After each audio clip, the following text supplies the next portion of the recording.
উদ্বিগ্ন হওয়ার কিছু নেই। ৯ তারিখ আরও দুটি ভেসেল আসছে বললেন জ্বালানি মন্ত্রী।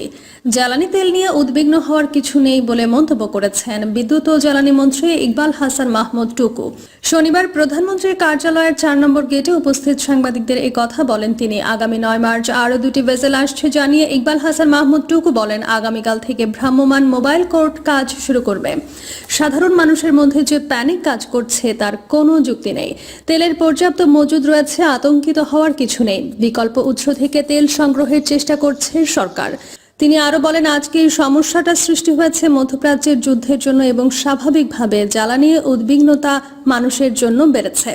তবে উদ্বিগ্ন হওয়ার কিছু নেই। আমরা রেশনিংটা করেছি এই জন্যই যে একটা অনিশ্চয়তা আছে, যুদ্ধটা কতদিন চলবে, সেই জন্য আমরা একটা রেশন করেছি।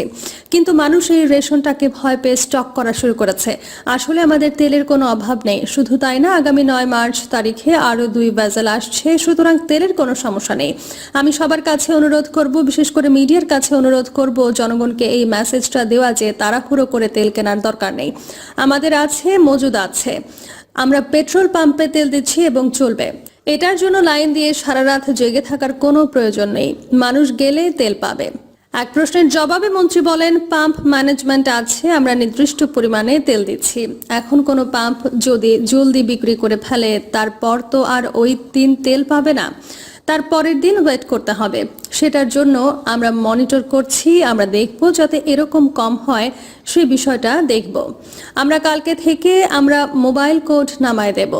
সব রকমের ব্যবস্থা আমরা দিয়েছি। মোটরসাইকেলে বর্তমানে যে 2 লিটার করে তেলের রেশনিং করা হচ্ছে, তাতে চালকদের একদিন পর পরই পাম্পে যেতে হচ্ছে। রেশনিং এর এই পরিমাণ আরেকটু বাড়ানো যায় কিনা, এমন প্রশ্নের জবাবে তিনি বলেন, না, বাড়ানো সম্ভব নয়।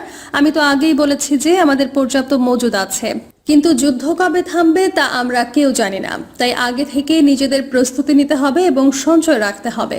আমরা মূলত সেই সঞ্চয়টাই করছি। সুতরাং আমাদের ঘাটতি পড়ার কোনো সুযোগ নেই। তবুও যেহেতু যুদ্ধ চলছে, আমাদের খুব হিসাব করে চলতে হবে।